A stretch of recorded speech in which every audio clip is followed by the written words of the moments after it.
Olá, queridos e queridas, a paz do Senhor Jesus, graça e paz, shalom, tudo bem com vocês? Gente, deixa eu contar para vocês uma experiência que eu e o meu marido tivemos numa igreja, há muitos anos atrás.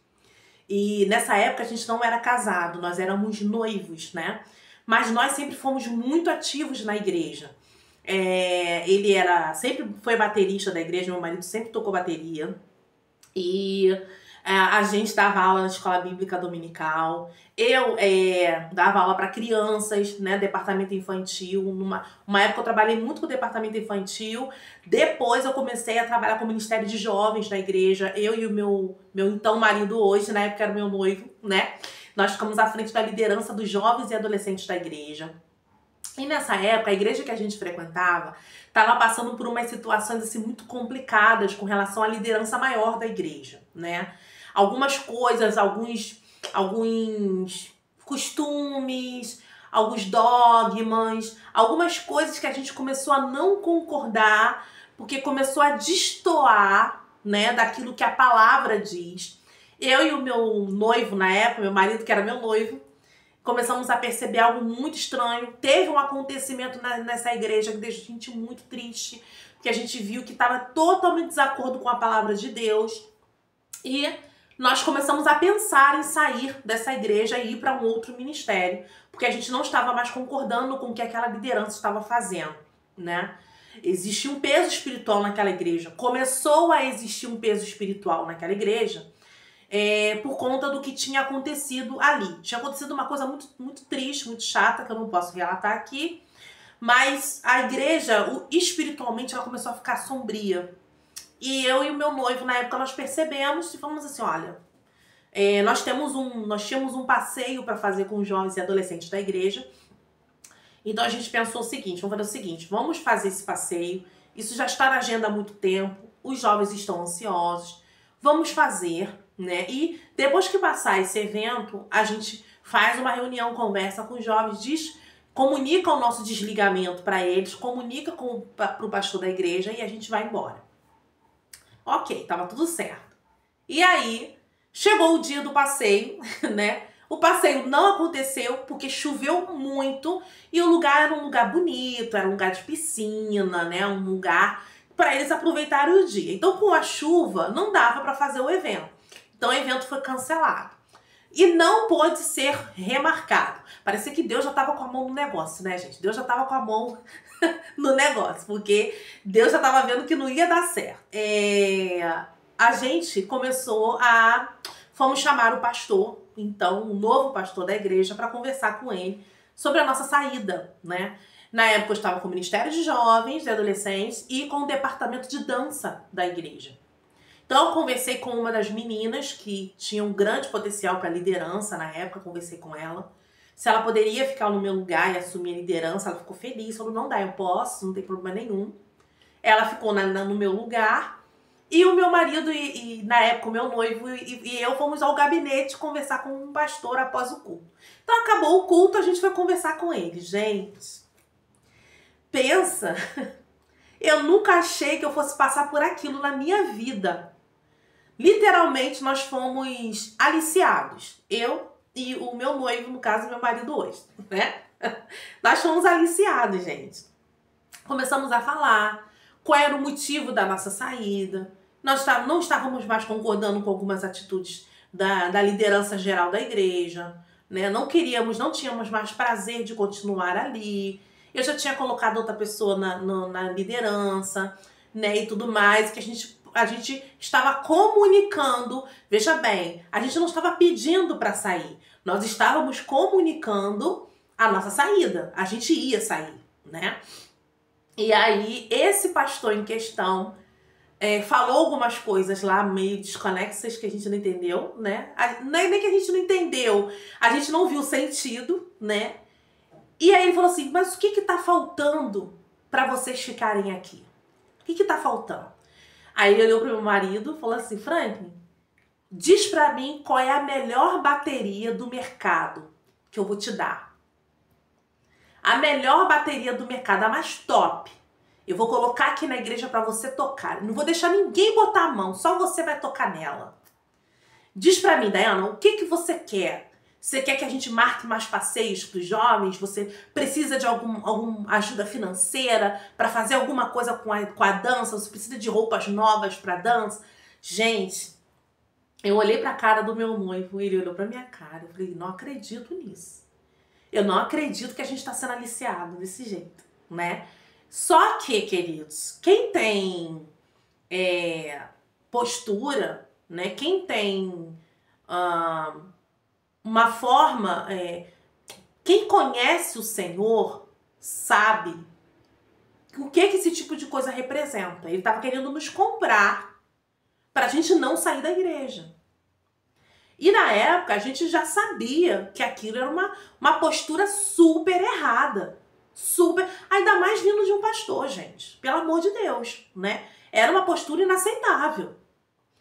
E, obviamente, nós falamos, não. Nós estamos decididos, essa é a nossa decisão, nós vamos sair. E aí ele viu que não deu certo, ele falou assim, olha, essa igreja vai ficar diferente. Nós vamos reorganizar essa igreja, nós vamos pintar essa igreja, ela vai ser pintada, o púlpito vai ser mudado, vamos trazer instrumentos novos. Gente, parecia político. Parecia político. Parecia não, né? Era uma politicagem total, né? Fazendo promessas de campanha pra gente ficar, porque tudo ia melhorar, porque a igreja ia ficar maravilhosa, porque iam pintar a igreja, porque não sei o quê. Como se aquilo fosse encher os nossos olhos. Na verdade, aquilo só me deixou mais enojada, né? E o meu noivo também. E aí, na época, a gente falou, não, a gente vai sair, a decisão já está tomada, a gente só veio comunicar. E aí ele mudou o semblante, o semblante dele passou, em vez de um semblante de amigável, né, querendo aliciar, ele passou a ter um semblante fechado, com muita raiva, ele ficou com muita raiva da gente. E nós saímos. Simples assim, saímos. E foi um alívio, queridos, foi um alívio. Aí você pode dizer assim, Dai, mas que babado, que história é essa? Pois é, aconteceu comigo. E como é que tá esse pastor hoje em dia? Como é que tá essa situação hoje em dia, né? Vou contar pra vocês. Esse pastor hoje deixa eu abrir um parênteses aqui. A esposa desse pastor é uma pessoa maravilhosa. Eu gostava muito dela, sabe? Ela era uma pessoa muito maravilhosa, muito tranquila, uma mulher de Deus, sabe? Sofredora, ela sofria muito, tá? Na mão daquele homem, né? Mas era uma mulher maravilhosa, uma mãe maravilhosa, né? E eu fiquei assim, com o coração apertadinho, porque eu gostava muito dela, mas não tinha condições de continuar lá. E o que aconteceu com eles, né? Até onde eu fiquei sabendo, né, gente? Porque eu não procuro saber da vida de ninguém. Ainda mais depois que eu saí de lá, e que eu não procurei saber mesmo, né? Saí de lá, fui pra uma outra igreja, que é essa igreja que eu estou até hoje, né? Já faz 21 anos, né, que estou nessa igreja. E o que aconteceu com esse pastor? O que nós ficamos sabendo ele se divorciou da esposa. Ele, na verdade, ele tinha uma outra família, tá? Ele estava casado com essa mulher que eu falei que é uma excelente mulher de Deus. Mas ele tinha uma outra mulher por fora, ou seja, ele era um adúltero. E depois ficamos sabendo que ele abandonou a casa dele, foi morar com essa outra mulher, né? Foi morar com ela. Deixou os filhos lindos que ele tinha. E até onde eu fiquei sabendo, também parou de pastorear. Não pastoreia mais, ou seja, tá no mundo, né? Tá no mundo, não tem mais pastoreio, não tem mais nada, né? Ele, depois que a gente saiu, imediatamente após a nossa saída, acho que um ano e pouco depois, eu fiquei sabendo que ele saiu daquela igreja que a gente era e fundou a própria igreja. Mas parece que também não foi pra frente, né? Tanto é que hoje ele não tá em igreja nenhuma, né? O que eu tô querendo dizer com isso? Tô querendo expor o pastor? Não. O que eu tô querendo dizer é que o que começa errado, termina errado, queridos. Sabe? Eu via naquele homem uma sede de poder muito grande. Uma sede de se tornar grande, de se tornar poderoso, né? Ele queria esse status, né? Só quando não é dado por Deus, a tendência é, ladeira abaixo. Foi o que aconteceu com ele. Só que ele queria um poder, ele queria uma coisa que ele não estava preparado para ter. era adúltero, né? Depois isso veio à tona, porque não há nada em oculto que não venha a ser revelado, queridos, não esqueça disso, o Senhor traz à tona, tá? E a melhor escolha que eu fiz da minha vida foi sair debaixo daquele jugo de liderança. Então o que eu quero dizer pra você, meu querido irmão, minha querida irmã que tá me ouvindo? De repente você tá numa igreja, debaixo de um jugo de liderança, que você tá vendo que tem coisa errada e você fica, ai, será que Deus quer que eu saia daqui? Ai, será que é a vontade de Deus? Gente, não é a vontade de Deus que ninguém continue debaixo de um jugo de liderança que tá errado. Você sabia que isso pode trazer maldição pra tua vida? Você está sendo, como é que se diz? Liderado por uma pessoa que está em pecado. Isso pode trazer problema pra sua vida espiritual. Você sabia disso? Então, você não deve se colocar debaixo de um jugo de liderança onde você sabe que a liderança está em pecado. Tá errado isso. Você não precisa que Deus te diga para você sair dali. Você tá vendo algo errado, você tem que sair. Você, estando nesse lugar, insistindo em permanecer nessa igreja, que está vendo coisa errada da liderança, você está sendo cúmplice do pecado dela. Você sabia disso? Óbvio que Deus não quer isso para você.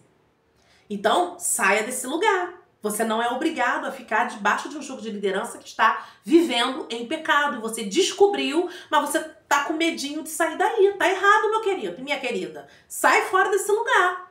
Então, se você estava esperando uma resposta, se devia ou não sair dessa igreja, essa igreja que você está vendo pecado oculto, que você está vendo coisa errada. Eu tô falando de coisa pesada, queridos. Tá? Não tô falando de igreja que tem defeito aqui e defeito ali, não, porque toda igreja tem defeito, tá? Você não vai achar a igreja perfeita, não.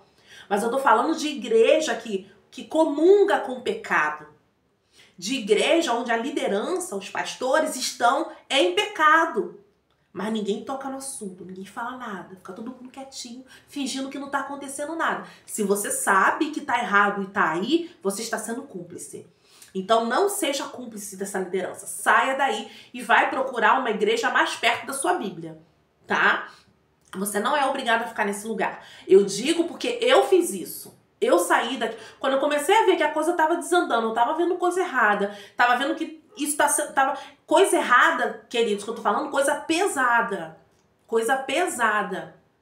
E eu vendo que a liderança maior, a presidência, tava achando aquilo super normal e super tranquilo, falei, não, tem alguma coisa errada, não, pelo amor de Deus, não tá certo isso. E quem é sensível ao Espírito Santo e ao mundo espiritual, percebe que algo muda no mundo espiritual em relação àquela igreja, né? E aí eu percebi, o meu noivo percebeu e nós não ficamos, nós saímos de lá. Então você não é obrigado a ficar. Tá? Desconfie dessas lideranças que ficam te oferecendo coisas para você não sair da igreja. Eles estão te aliciando, isso é uma violência, isso é um abuso.